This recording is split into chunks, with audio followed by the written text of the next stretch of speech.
Hello, everybody, and welcome back to another episode of Father and Son's Guide to the Galaxy. I'm your host, Ethan. And I'm your co-host, Anthony. And this week we are back doing our reviews of Star Trek, the original series.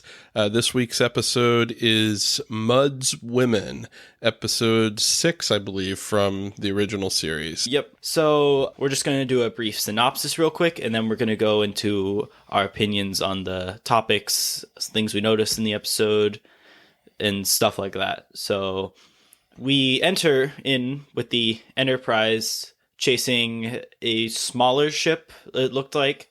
Yeah, like a cargo vessel or something.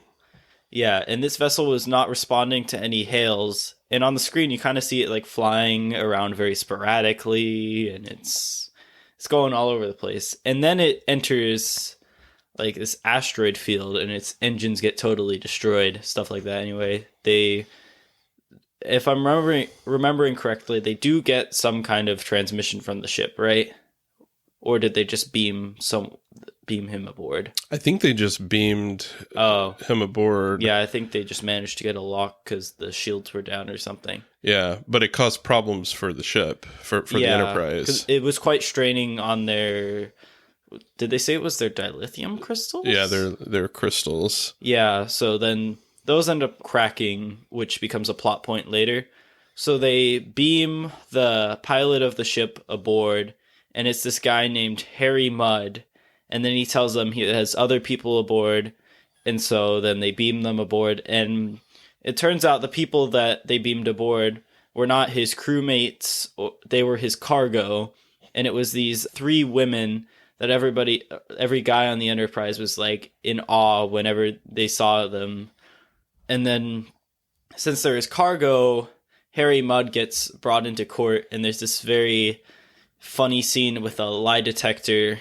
And was his real name Harry Mudd? I cannot remember. The real name was Harry Mudd. Initially, he told them a different name, but when he was under the lie detector, that's when they realized that his name was Harry Mudd. Yeah, and then the lie detector called out everybody, like all the guys in the room that were perspirating and rising in like blood pressure. And the best part was when Kirk was like, delete this section from the log for the trial. That was pretty funny. Yeah, well, tell our listeners why that happened, though. It's because during the trial, Mudd's cargo, the 3 women, were witnesses, and all the guys sitting there were just incredibly nervous the whole time because of them just being there. Yeah, because they all thought the women were hot. Yeah, pretty much. And then so Mudd gets sentenced for, at the moment at least, to be confined to quarters till they get back to Earth, and they can put him through a real trial and stuff like that. And then, so what happens is, with the crystals cracking earlier, the Enterprise had to go and get new ones. And so they managed to find a mining planet nearby and contacted the miners, and they were going to go over and negotiate for some crystals or whatever, right? Yeah, they were going to try to get the crystals that they needed so that they could reestablish warp capabilities. They were basically running on auxiliary power to get there. Yes, and so in the meantime, Harry Mudd is plotting to take control of the ship with the women, just by manipulating everybody else on the ship. But then one of the women, her name was Eve. I think her job was to try and like seduce Captain Kirk, but she ends up not going through with it because like she feels guilty, she can't do it, and then she leaves like partway through when she's trying to do that. And then so after that, we figure out that these women are actually like much older looking. Their skin is a bit more wrinkled, and they aren't as beautiful in comparison to like beauty standards of today and of the time that this episode was out. And so what Harry Mudd did is he gives them this drug that alters their appearance in a way. and I guess they have to take it every 48 hours, I think is what they said. Yeah, something like that. And he was basically in a contract with these women where he agreed to take them and help them find husbands and gave them these pills that would make them look beautiful so that they could get married or whatever. So in a way, they're kind of almost like his property, which is, of course, kind of gross, but that's what was going on. Yeah, it was sort of like an indentured servitude type thing that was going on. So then after we figure out this, they end up making their way to the planet. But prior, Harry Mudd had contacted the miners working there himself and had offered them the women as wives in exchange for the crystals. And so once the miners come aboard the Enterprise, that's what they think they're getting and won't negotiate for anything else. Like they don't want any kind of money or supplies or anything. They just want what Harry Mudd offered them. So Kirk, in desperation, has to accept, or else his ship is going to get stuck in orbit and they won't be able to leave or go to warp, and they'll pretty much be stranded on that planet. Yeah, well, and I think they said that the ship could only remain in orbit for a few days before it would, so it's enter the atmosphere and crash. Yeah. And then so what happens after this is they go down and they're like, all right, where's our crystals? And they're kind of very, I wouldn't say reluctant, but like they're just straight up ignoring them. They're like, I'll do it on my own time. Like completely not caring that the Enterprise is falling out of orbit. It's running out of energy. Yeah. You're talking about the miners. Yeah, the miners. Yeah. Because they're just so like single focused on their newfound property, I guess you could say, because they basically got them as wives for the crystals, which they ended up basically violating the contract, but to them that didn't matter. Right. And the woman I mentioned earlier, Eve, she had problems with the drug, saying it didn't feel real, and she was very reluctant to take the pill when we saw it earlier, like saying that it was a cheat and stuff. And so I guess what happened is she got incredibly like self-conscious around everybody and tried to run away. And this planet is like an incredibly horrible, barren surface. It's like impossible to live on. There's a bunch of dust storms and things. And so immediately Kirk and this one miner guy runs after her and tries to catch her. But Kirk can't find her, so he returns to the Enterprise. But then eventually, I believe that miner then finds her and then carries her back to his house, but doesn't contact the Enterprise, which is a very key point because the Enterprise was kept using energy to search for her. Yeah. And so what happens after that is the miner kind of just passes out afterwards, and then he wakes up to Eve cooking, and he gets like very mad about that. He's like, a man can do his own cooking, stuff like that, and even tries to like play it off as if the meal isn't as good as he thought it was. But then Eve kind of snaps back and is like, this is your cooking in the pan right here, I just heated it up. And they kind of get mad at each other, things like that. And then that guy then leaves, right? I believe, and then he like comes back later. I think that's right. Yeah. Probably to go do some mining. And so he comes back and Eve is playing some game. He thought it was solitaire, but it wasn't. I don't remember what card game she was playing. But at this time, the medicine, the pill had worn off, so she was starting to have a more aged face, and he was all like, "What happened to your face?" Like that's like the rudest way to bring it up. Yeah. And then she kind of starts talking to him about it, like, this is what I look like normally. And then Kirk and I just forgot his name. Harry Mudd. Yeah, Harry Mudd, thank you. Walk in and then offer her the pill to kind of show as a demonstration, and she takes it and becomes a beautiful woman again. But then Kirk reveals that it was a placebo, and all she really needed was her confidence. I guess the effect of the drug kind of like worked the way into her chemistry or something to where it could be controlled. That's my guess, but I'm not sure. Well, I think the point was that the drugs that Harry Mudd was giving them didn't really do anything, but because they thought it was doing something to change their appearance, they gained the confidence that they needed or whatever, so that they projected themselves as if they were beautiful and other people perceived them that way. Oh, well, I thought they changed it to a placebo just for that time, and that it formally worked. Right, they did, but I think what the episode was trying to portray was that even though Kirk gave Eve a placebo, the drugs that Harry Mudd was giving them didn't really actually alter their appearance. I have a feeling in like the terms of science fiction and things like that, they did, but enough of them taken over time kind of accumulated an effect to where you didn't need the pill anymore to have that happen. Maybe so. And then it just turned into a matter of like, can you picture it happening? Like self-confidence.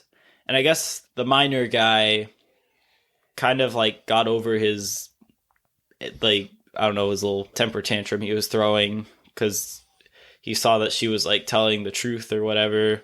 And then he finally agrees to give the Enterprise the crystals.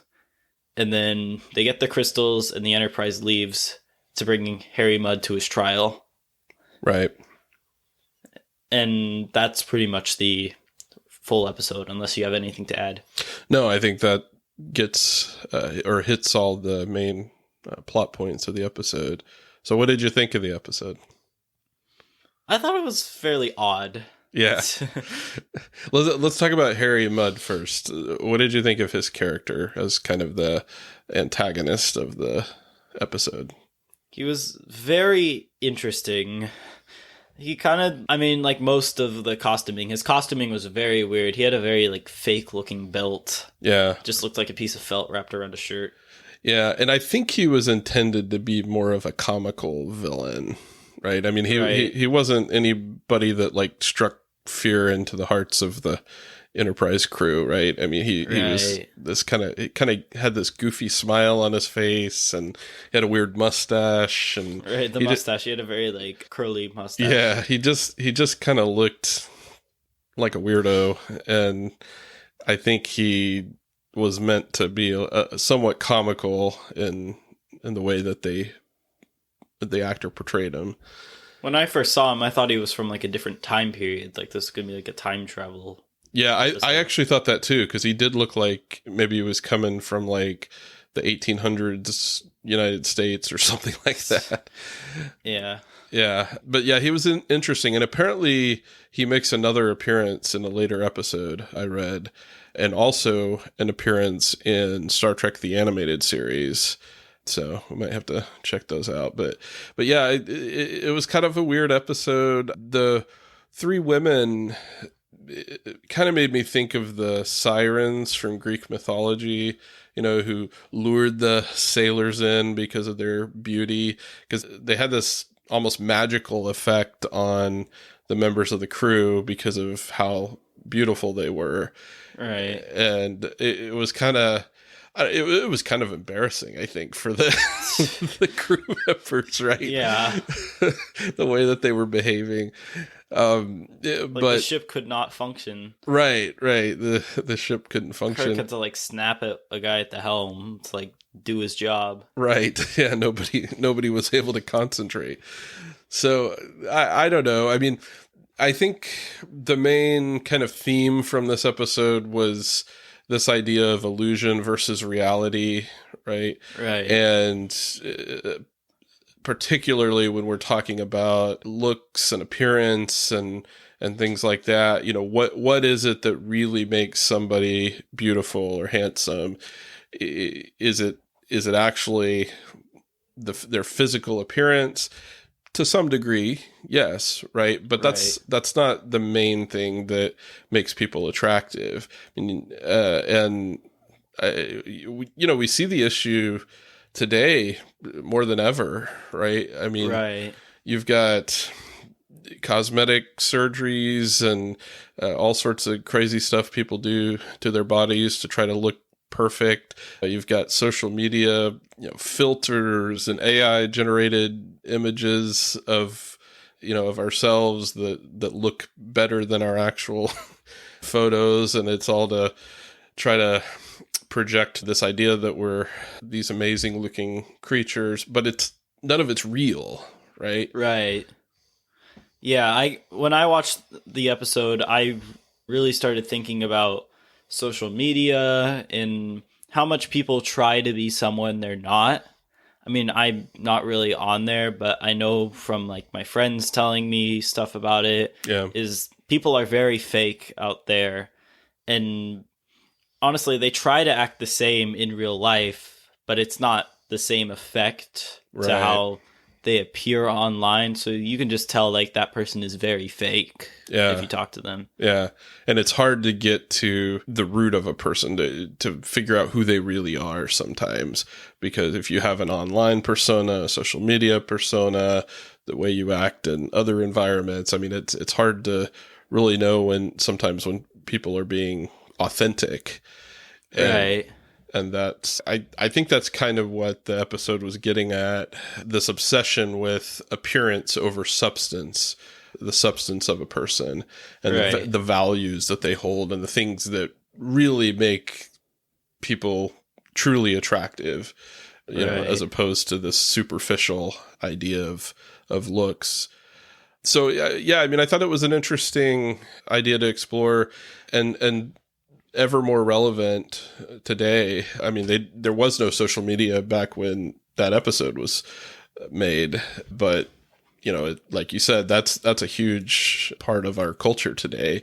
So the theme of the episode is still quite relevant, I think, to the things that we're dealing with in today's society, where we have advancements in technology and advancements in cosmetics and medicine to make us look a certain way. And then the wealth that our society has, right? Speaking in general terms, that people spend all this money on trying to look a certain way and portray themselves as a certain way, and we're losing our authenticity in the process.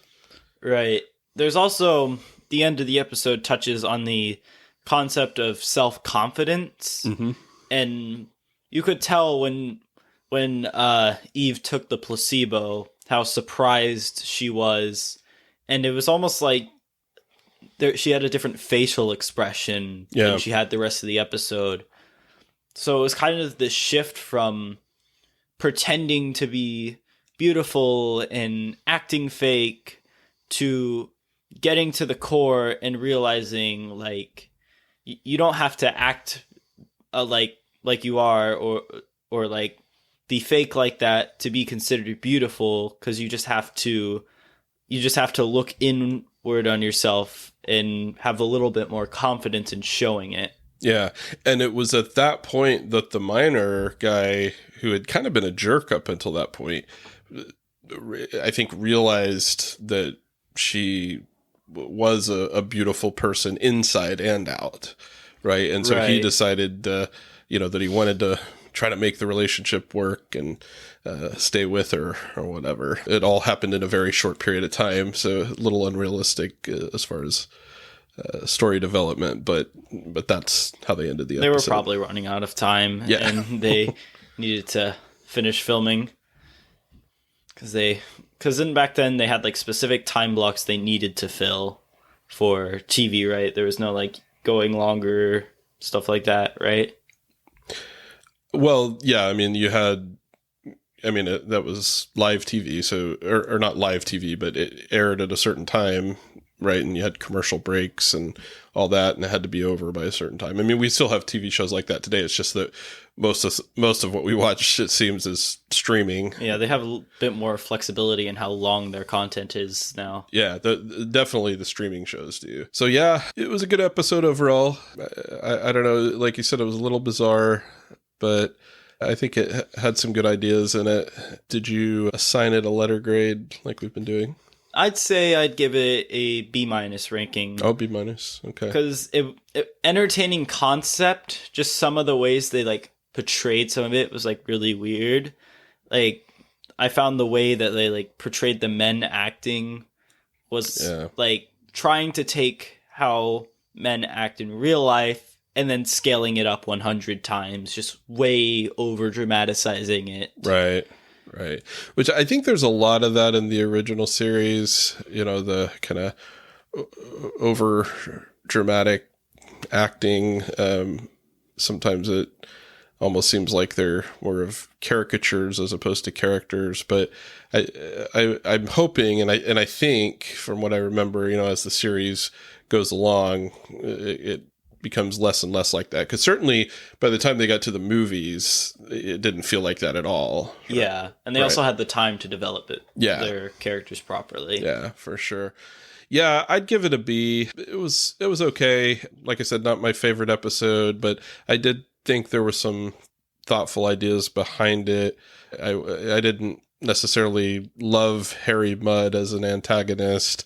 It'll be interesting to see when he comes back, whatever episode that is. I'm not sure if that's in the first season or a later season, but it'll be interesting to see what they do with his character then, and if he has any character development or evolves in any way that makes him a little less one-dimensional of a character. So yeah, because like we know he's probably gonna go to like Federation rehabilitation, because they don't necessarily have prisons. It's more of kind of it's like rehabilitation camps or whatever, but done humanely. Yeah. There was a very like funny line at the end of the episode where Kirk offers to go to his hearing, and Mudd's like, "No, you'll just make it worse." Yeah, 10 times worse. Right. Yeah. So anyway, decent episode. I mean, check it out if you haven't. If you're watching Star Trek: The Original Series, I don't think it would I don't think it would be a big deal if you skipped over this episode. You're not going to miss anything, but if you want to be a completist and watch all of them like we're trying to do, then you got to sit through it. Yeah, so unless you've got anything else to add, I think we can finish the episode here.